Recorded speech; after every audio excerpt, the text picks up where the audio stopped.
Welcome to Community Chats, bringing you stories and insights from the heart of Community Living Toronto, a non-profit organization that proudly supports people with intellectual disabilities and their families. We will focus on stories of belonging and inclusion and topics of interest from communities across Ontario and the world. From uplifting moments to breaking barriers, from innovative policies to ideas from leading thinkers, we continue to advocate for inclusive communities and support the rights and choices of people with an intellectual disability. Hi, everyone. My name is Brad Saunders, and I'm the CEO at Community Living Toronto. Welcome to our Community Chats podcast, where we connect with you, members of our community, people who are interested in the topics that we're talking about today. Today, we're recognizing and celebrating Inclusive Education Month, where we recognize the progress that we've made towards more inclusive education in Ontario for so many students across the province. The panel today that we've done, and this is the first time we've actually done a panel on these podcasts, we're joined by Tracey O'Regan, who's a staff at Community Living Toronto, David Lepofsky, who is a member of our Patrons Council and well-known advocate for disability issues in Canada, as well as Stephen MacDonald, who's a teacher with many decades of experience both in Canada and as well as teaching abroad. We talk about a wide range of issues, touching on some of the things that are going really well, some of the improvements that we need to make in the system, and also some tips and helpful guidance for parents and students who are going through the school system. We have a good conversation. I hope you enjoy it as much as we did recording it. All right, we're here today chatting with three experts in the field of inclusive education. They may not see themselves as experts, but we certainly do, certainly people with a lot of experience. And as we know, February is the month that we celebrate inclusive education. And today we want to spend the next half hour or so diving into some of the issues that are currently happening in the field, what's working, what isn't, and how we can each play a role in making it better. So I'm really looking forward to the perspective that each of our panelists has to bring. I'm going to start off by having people introduce themselves, and I'm going to start with Tracey O'Regan. Tracey, tell us a little bit about yourself. Sure. My name is Tracey O'Regan, obviously. I'm the program manager currently at Community Living Toronto for Early Childhood Services. I've had the privilege of working with Community Living Toronto. I'm going on 36 years now. So over the time, I've held many different jobs. One of the most, I think, important to me was educational consultant with Community Living Toronto, supporting families and agencies around issues of inclusive education. Great. Thank you. Stephen. Okay, thanks, Brad. My name is Stephen MacDonald. I'm the upper elementary lead at Taddle Creek Montessori. As Brad hit on before, I don't view myself as an expert in this field, but I definitely am a teacher with plenty of experience and a lot of interest in doing what I can to improve things. I spent about 15 years living and teaching in Korea before I returned to Canada, and I've been teaching here for about 2 years now. Great. Thank you. David.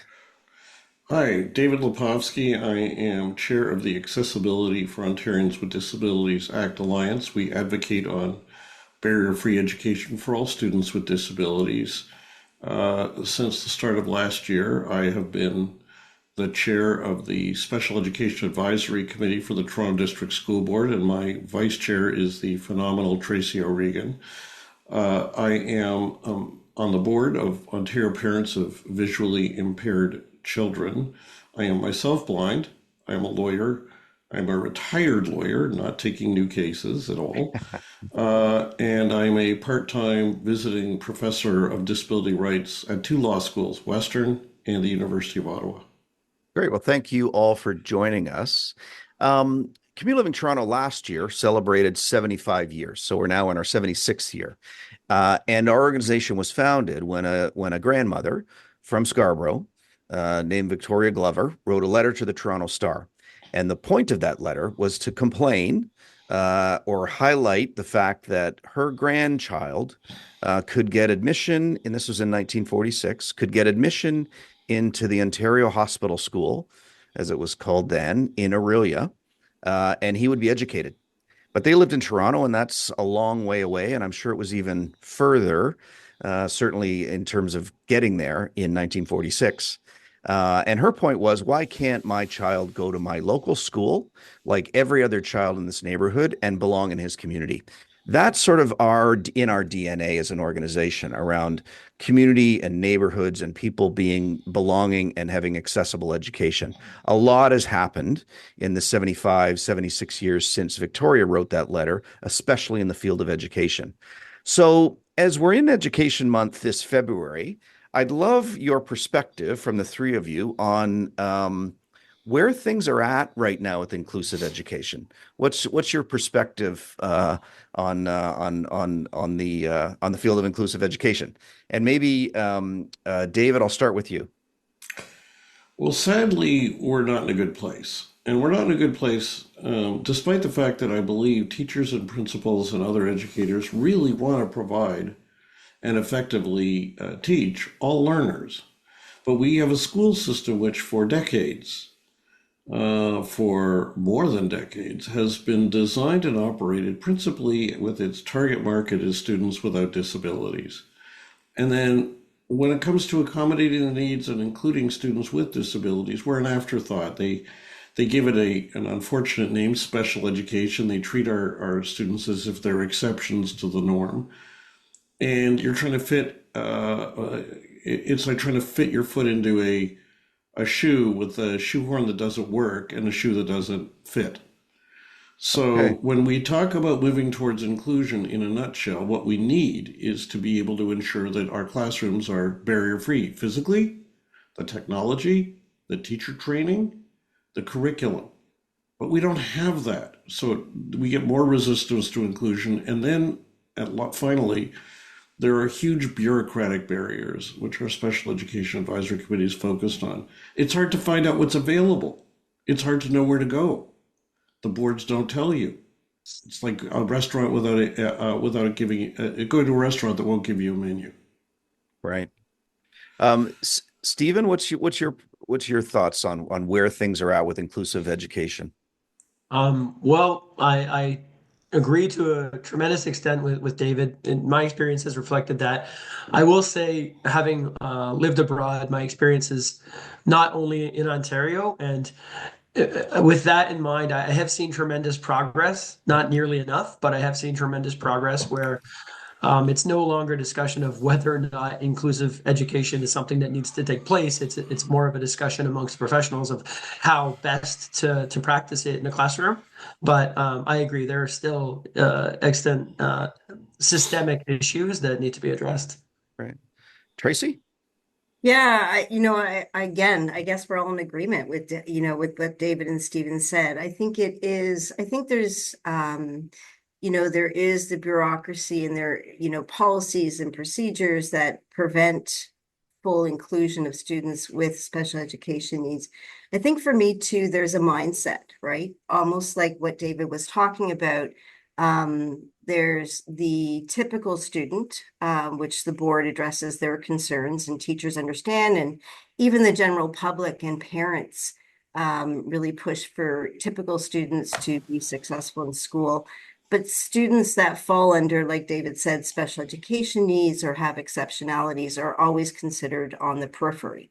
And I think that's the issue. They're not brought into, when we're planning for schools, like David said about, even the physical space, but even when we're talking about accommodations and modifications, students with special education needs that may need those necessary accommodations and modifications are really thought of as an afterthought. So for me, there is that mindset that there's still almost like, yeah, we'll get to it, right? And I Okay. think that's still a barrier. So I guess a key driver, certainly in school, sort of kindergarten to grade 12, I guess, the IEP, so which is the Individualized Education Plan, is the key tool, I guess, key planning document around that students with exceptionalities, special needs, complete. And that the IEP, as I understand it, is for any student that has an exceptionality. So it could be somebody that's on a very very intellectual, might be going on to sort of advanced studies somewhere else, or people at the other end of the spectrum that might have learning disabilities or an intellectual disabilities or a special need that needs to be accommodated. And that document is really key. It starts from the time someone enters school, it's reviewed every year, and it lays out, Tracey, to your point around what the accessibility and the accommodations might be. Any feedback, or what's your feedback, the three of you, on how effective the IEP is as a tool, and what could be done to make it better? And maybe Stephen, I'll start with you. I don't know if you've got the same setup in the Montessori system, but maybe you could speak to your experience there. Sure. I don't know about other Montessoris, but I can speak to my school. We do use IEPs, and I find them, of course, to be helpful when you're coming into a program fresh, but they're also fairly laborious for the parents and families who are involved in their creation and implementation. So I find them to be sometimes a little bit maybe prohibitive. Prohibitive isn't the right word, but conversations one-on-one and experience with the children you serve, I find to be much more beneficial than just trying to work from the document. Okay, that's excellent. So it's a combination of having something written, but the more effective piece is the conversation one-on-one with the teacher, with the vice principal, whoever it might be in the school. And the student themselves, yeah, The student absolutely. themselves, of course. David, what's your perspective on IEPs and how they work and what could be The improved? idea is a good one. The execution is extremely uneven and is fraught with barriers. Here's just a few. First, under Ontario's Education Act, not every child with a disability is entitled to an IEP, even if they have disability-related learning needs. You've all talked about exceptionalities. This is a term that's in the Education Act and its regulations. It's actually quite offensive because it treats our kids as if they're weirdos. They're exceptions from the normal student. But even then, beyond the wording, not all disabilities are defined in our Education Act as exceptionalities, which I believe to be a fundamental violation of the Human Rights Code and the Charter of Rights. So ADHD is not included. Mental health conditions, short of behavior problems, is not included. So if you go to school and say, my child has a mental health psychosocial disability, I want an IEP, you could have the school say no, because the Education Act doesn't provide for it, even though the Human Rights Code requires it. It varies from school to school, principal to principal, bureaucrat to bureaucrat. Then the next problem is the Education Act's regulations require the parents to be consulted, but it doesn't require them to be offered an IEP meeting, a meeting to sit down and have the very conversation Steve just talked about. In the states, that is required. Tracey and I and the rest of our special education advisory committee have been pushing just for the TDSB to offer, the Toronto District School, the school board to offer explicitly to parents, if you want to come in to have a meeting, we'd like to talk to you about what we could put in the IEP. Let's work on it together. The ministry's strategic plan, or pardon me, the school board's strategic plan says they want to approach parents as partners and to remove barriers. But we've been fighting for 8 years, and only this month has the form letter to parents been modified to start to explain this. Those of us who know to ask can ask, and we'll get an IEP meeting, and believe me, it can really help. I'm going to give you a link in the show notes for any parents or others listening to a video I've recorded that I strongly encourage you to watch and share. It's called Tips for Parents of Students with Disabilities on How to Advocate for Your Child's Disability Needs at School. It Thanks, really David. gives you a roadmap.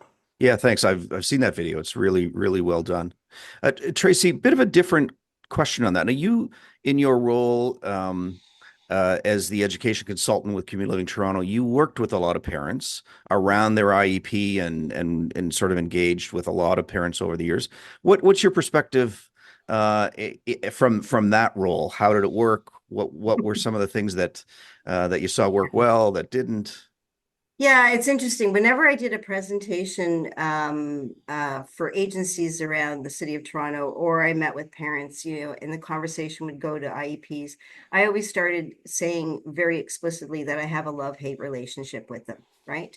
It can be a very useful document. I mean, if you read the guidelines through the ministry, it sounds like this is perfect. This will solve everything. The reality goes to what Stephen and David said, though. One, it's not transparent. The process is not transparent. Parents at the TDSB have to really jump through hoops to actually, first of all, get agreement that an IEP is needed for their children. And then it's not even, there's the problem of what accommodations and modifications will be agreed on, but it's the enforcement of the IEP. And that's where it drops a lot. And I speak as this from a parent myself, whose child is on an IEP. And it is the most frustrating, and I'm very well versed, I guess I would say, when it comes to the creation of IEPs. Even for myself, it's a very frustrating experience. And I can share that, it gets to the point where it becomes just a pattern of behavior, right? They know they have to do it. They write something down and then it's never seen again. It's not My meaningful son, or, yeah. it's not. My son went into grade 10 and they were still refusing to differentiate some of the skills he had learned. And, there was a repetitiveness of just copying the old IEPs. I saw stuff in his grade 10 IEP that was from grade 4. Right. And this is every year going through this, changing it again and again, and promises made. So it's a very frustrating experience. It really is. My own son is on an IEP as well. He's about to graduate high school. And early on, again, I've been aware of IEPs for years, but early on, I got a call around, confirming the date. And I said, "Oh, I think I'll make it in for that." And they said, No, you don't have to come.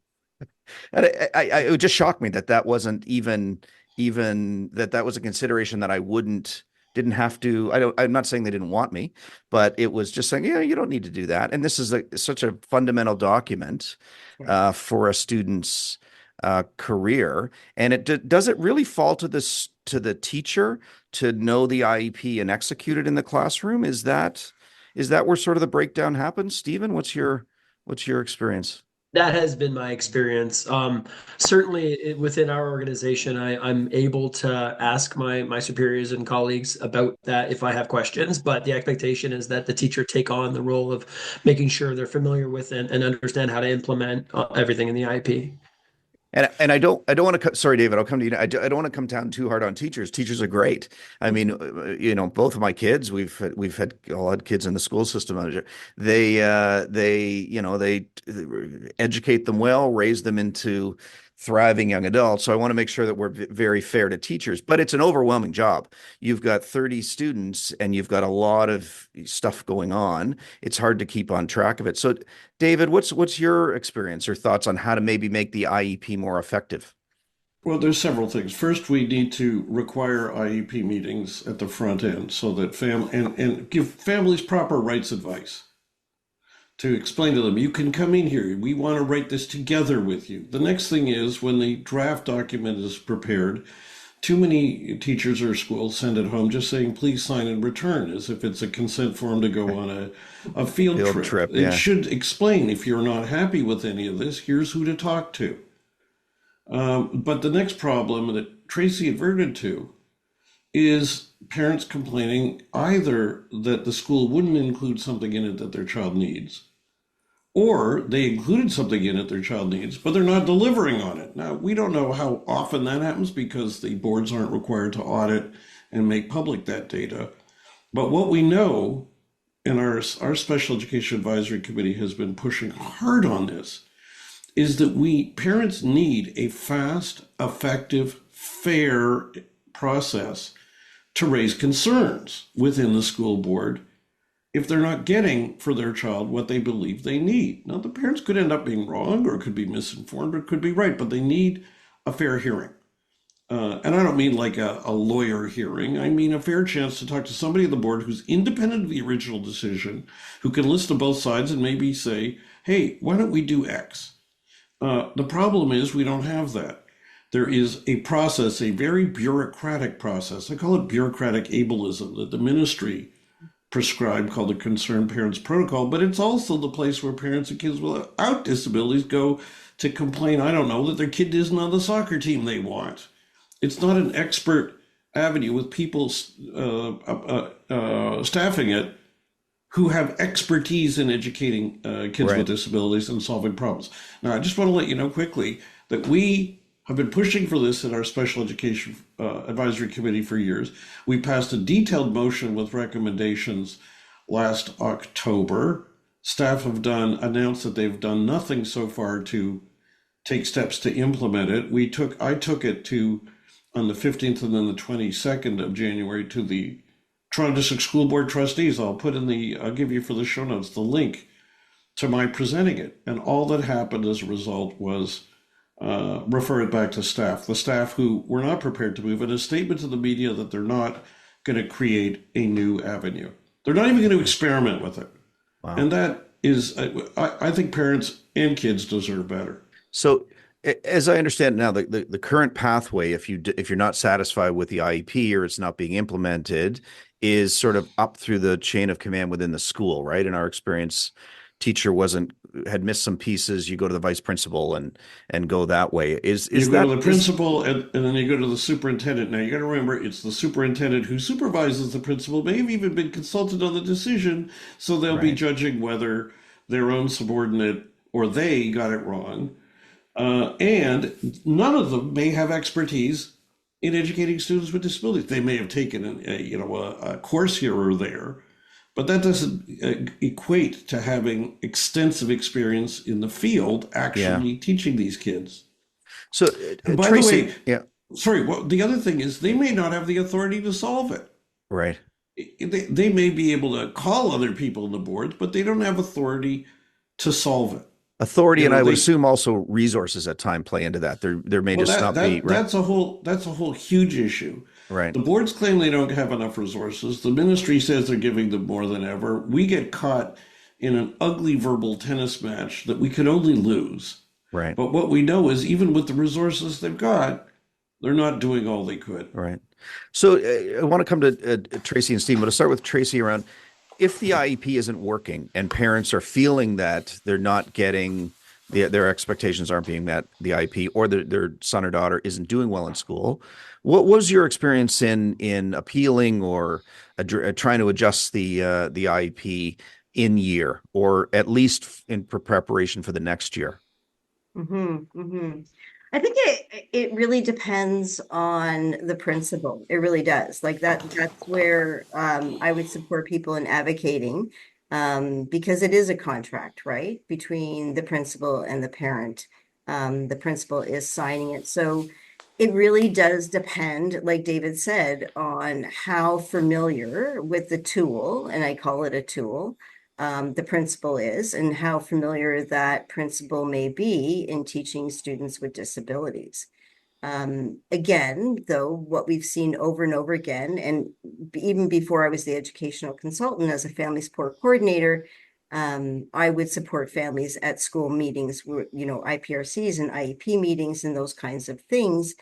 And, you can't deny it. I mean, going in as, if you were a white educated person, you would probably have more success. There's no question.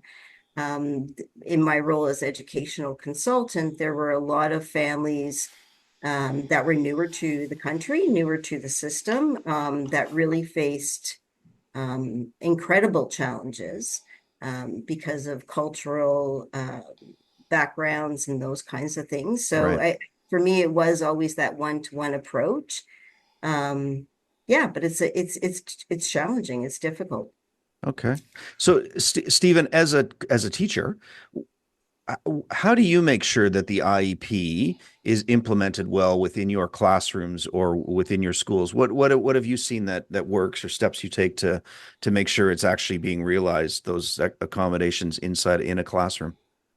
Well, not to sound like a broken record, but most of what I do, to the extent that I can, is to, of course, be familiar with it, but also try to converse with the parents of the children who are in the class and find out, because it's not just for me about adhering to what Tracey pointed out as a contract. It's about providing what's needed when it's needed, right?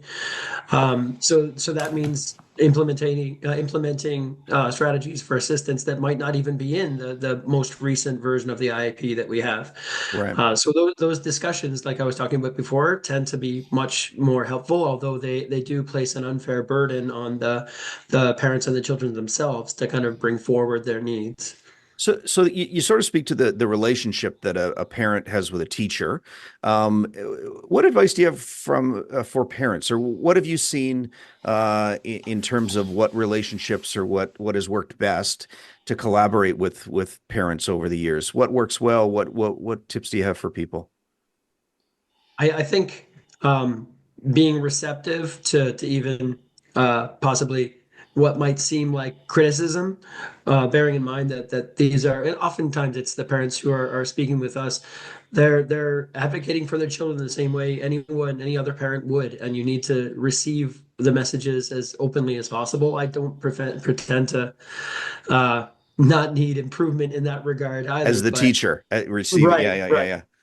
Right, but certainly making it as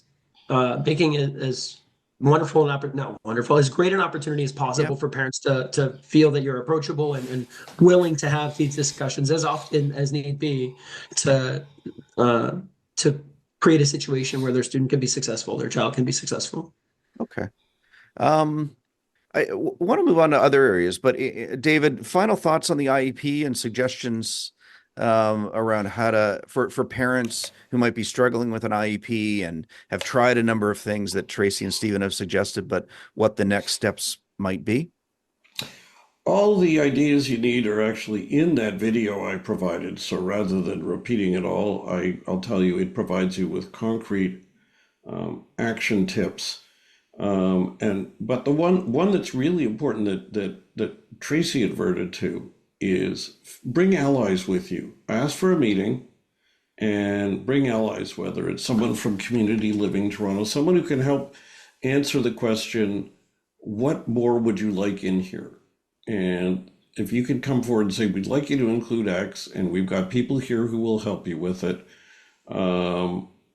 Serve up the solutions on the silver platter so it's easier for them to select it.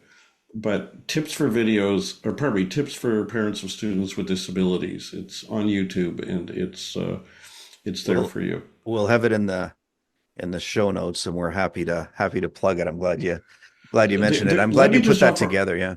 Yeah, let me just offer you one other thing, and this is beyond the immediate, but we're recording this during a provincial election, and the AODA alliance that I chair is nonpartisan. We do not try to elect or defeat anyone. We try to get as strong commitments as we can from all the parties. We've put out what we're calling the Accessible Ontario Pledge. We want all the parties to make it. So far, the Greens have.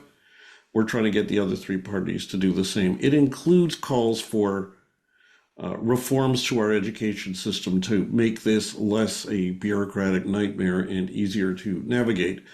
Because that's the road to inclusive education. If you want to learn more about, and we put out a news release the day after the election was called saying that the future for students with disabilities in Ontario is on the ballot in this election. Now, some other people are trying to, or parties will try to make it sound like other things are on the ballot, but for us, for over 1/3 of a million students with disabilities and over 2/3 of a million voters who are their parents, this is on the ballot. And you should be pressing politicians of all parties to make commitments. Now, if you want to learn more about all this, just sign up to get updates from the AODA Alliance. Go to www.aodaalliance.org. Right on the homepage, there's a link for signing up for our newsletter. We'll be giving you action tips. I've signed up. I've signed up myself. So it's definitely worth doing. I wanted to shift the conversation to talking about transitions for students, because it's such a key aspect of a person's life, a child's life as they're growing. And, even for everybody, it's a very nerve-wracking time, switching schools, meeting new friends. Maybe Tracey, I'll start with you. You're involved in Community Living Toronto's early childhood services, and that really focuses on a transition into preschool childcare. What can you describe what the service is and and sort of what the role of early childhood consultants is in that role? Yeah, sure. So the resource consultants, they do follow the guidelines from Every Child Belongs, which is from the City of Toronto. And So their role, just so we're clear, Every Child Belongs is the framework that the City of Toronto uses, that's correct. and what's the extent of the framework? Who does Um, who does it apply to?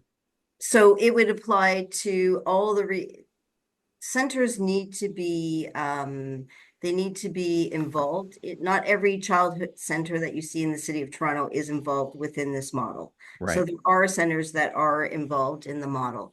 And the resource consultants have a really, really challenging and important role. So they support centers, supervisors will request the support of a resource consultant without a defined disability. So they support any child that there may seem to be some challenges within the center. For those that do have a defined disability, like they have been labeled with a disability, Diagnosed, yeah. yeah, diagnosed. They can, in their role, if parents are willing. I mean, it is, again, parents are the leaders in this model, which is why I really appreciate the model. They can support children's transition into kindergarten. And even what their role is to provide as many resources and as much information as they can about, different classrooms, supports that are required. They do talk about IEPs and all those other meetings that are coming up. But their role really is to follow what the parents want. Okay. Stephen, you're sort of already, so once a person's coming into a childcare center, in your case, Montessori, so they're coming in, that's a big transition, and then also moving out. So you're moving into the, kindergarten, I assume, or grade 1, 2, 3, whatever it might be. Uh, what works well? What tips do you have for parents coming in and how they work with their kids to make that transition as successful as possible? That's a great question. In addition to the opportunities that Tracey mentioned, I really can't recommend enough trying to speak with teachers in advance of entering a classroom if that's possible. And Hmm. in my experience, most administrators are willing to allow students an opportunity to come in and be in a class and become familiar with the setting before a school starts. So that can ease with transitions. Planning, I guess, is the key, right? And that includes when you're exiting a school, when you're about to graduate and you need to know what's happening next, right? As the more that we can do to think about and prepare for what's next, the easier the transition will be for the students for sure. Yeah. Uh, David, in terms of transition, um, graduating out of high school, and options available for students with, let's say, intellectual disabilities, post-secondary, there's not often a lot of options, right? There's pathways into community, there's pathways into employment. The pathways into post-secondary college or a university programs are pretty limited. Any thoughts on sort of how we got there, or what we should be aspiring to for our post-secondary institutions? Well, again, I can point you to a resource. This is not my field of expertise, so I'm going to have to learn about it later on for family reasons. But we, the AODA Alliance, started in 2009 campaigning for the government to pass a new law, an education accessibility standard under the Disabilities Act, that would detail what needs to be done to make the school system barrier-free for students with all kinds of disabilities, physical disabilities, intellectual disabilities, sensory, the whole community. And it made detailed recommendations regarding transitions, including from school to school, from elementary to high school, switching school boards, and then, of course, on beyond high school. And as we delivered that report, I had the privilege of being appointed to that committee. It's an expert committee that the government appointed that included equal representatives from the disability community and from the education sector. So we were kind of the United Nations of the education disability world. we rendered a detailed report with recommendations in all these areas, and with regard to IEPs, and with regard to unmet needs to It, accommodate, and so it on. And that is yeah, yeah. all. The sad thing is the government received that report 3 years ago in January of 2022 and has not enacted anything. It's disappointing. By the way, the other thing, I'm sounding like a source of just more hyperlinks. A lot of families will have heard the term the duty to accommodate that the Human Rights Code, the Charter of Rights Right. imposes on schools and colleges and universities, a duty to accommodate your child's disability. What the heck does that mean? I got a video for you on that too. It's just a layperson's introduction to the duty to accommodate. I'll Great. give you the link for the show Thank you. notes because Thank you. people want to know what that means. Okay. Um, there has been, we work with Community Living Toronto, a lot of parents who were instrumental in making sure that inclusive education and local education became a right in Ontario. And this goes back many decades. In the last number of years, there's been a shift towards more specialized schools, especially for kids on the autism spectrum. And that idea that segregation is more effective or can be more effective in some cases. Do people have any thoughts on that, or what you've seen the benefits of an inclusive education are? And Stephen, maybe I'll start from you. You've worked in different countries and maybe bring that perspective as well. I think it depends to a great degree on the child in question, as well as what that inclusive education looks like. If, like early in my career, that means pooling grades together with a variety of different disabilities and just essentially babysitting them for the day, then obviously that's not something we Not can ideal, explore. yeah. But no, definitely not.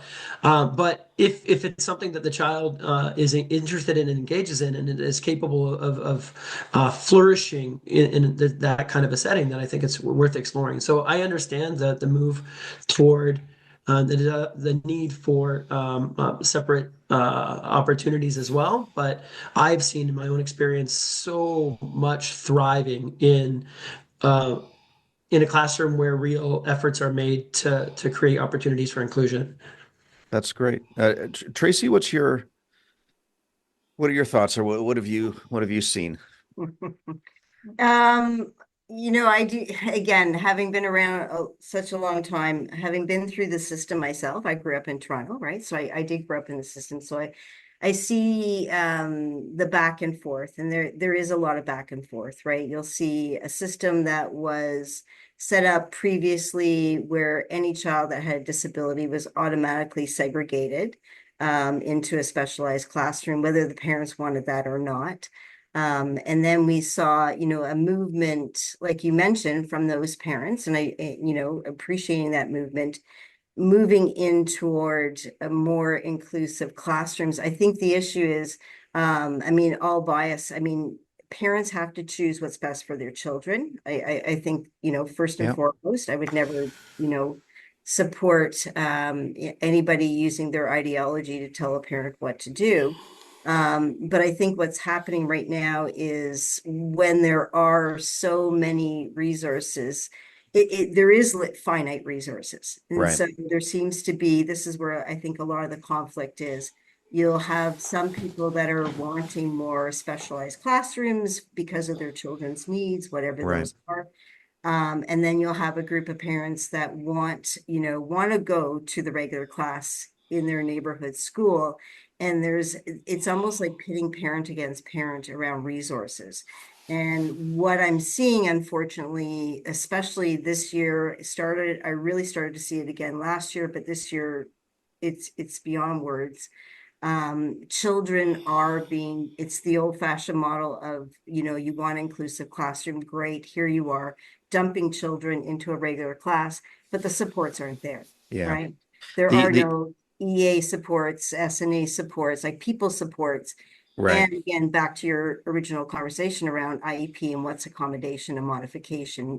Students aren't set up sometimes to They're succeed. not, they're They're not. And they schools are using, methods of exclusion, even though they don't call it exclusion. What we're seeing a lot of is, come pick up your child. Your child can't stay all day. Your child can't stay or for, so the slow reintegration, right? Where you come that's for 20 minutes in the right. morning and then take them home, and then the next month it's come for 27 minutes. That's right.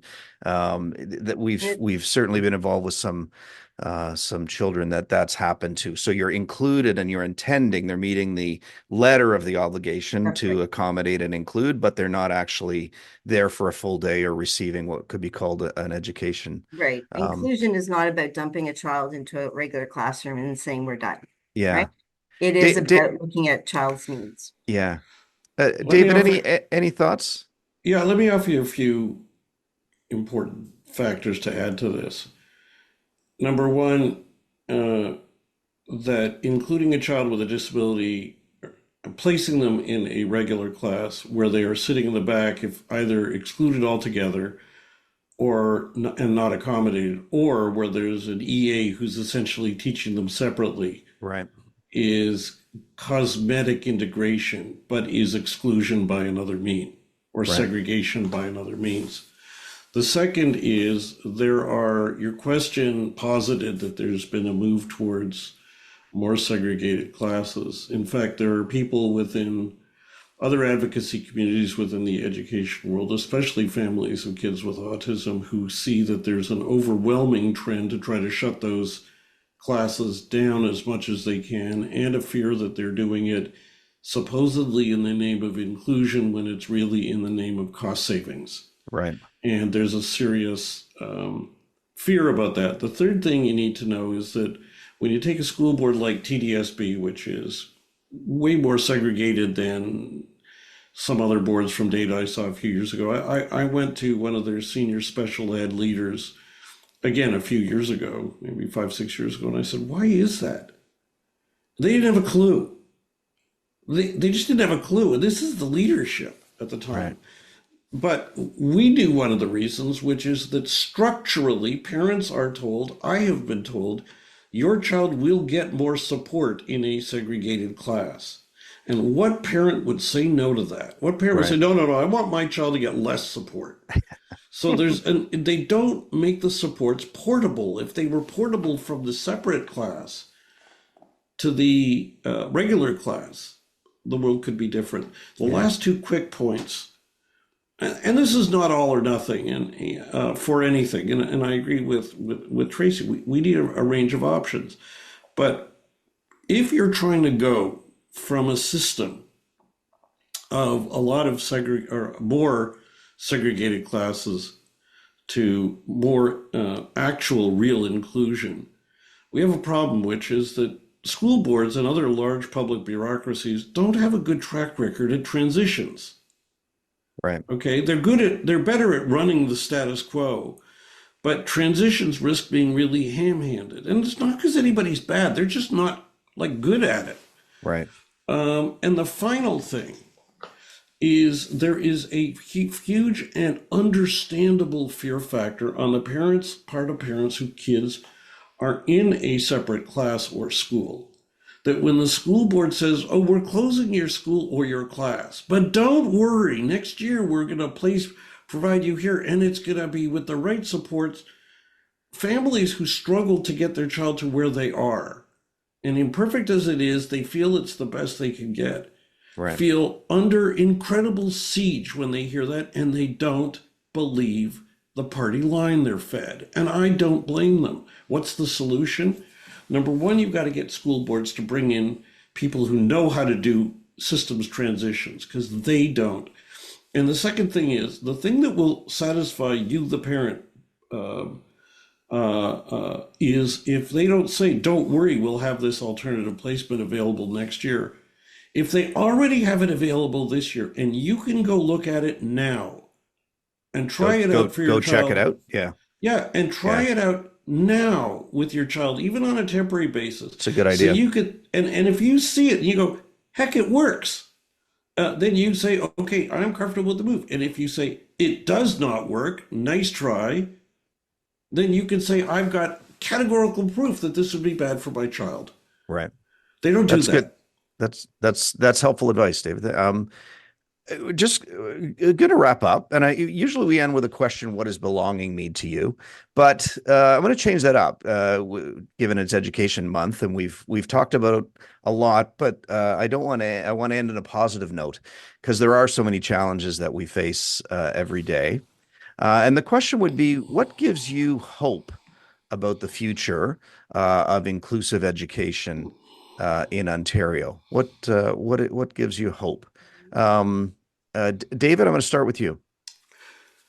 Parents of students with disabilities are more alive to their rights than they've been and more willing to be active. We need them to be even more active than that. If you sign up to get AODA Alliance updates and get action tips to speak up at all candidates debates, if to answer candidates at the door, what are you prepared to do, rather than just promising big bucks like you're Santa Claus, to actually reform the education system. This is when we have our best chance to get heard, and also Right. pressing the media to cover it. We can Right. do it, and we can make a difference. Right. Tracey, what gives you hope? The same thing as David. It's the parents, right? Parents, like you started this off talking about Community Living Toronto and how it was started by parents.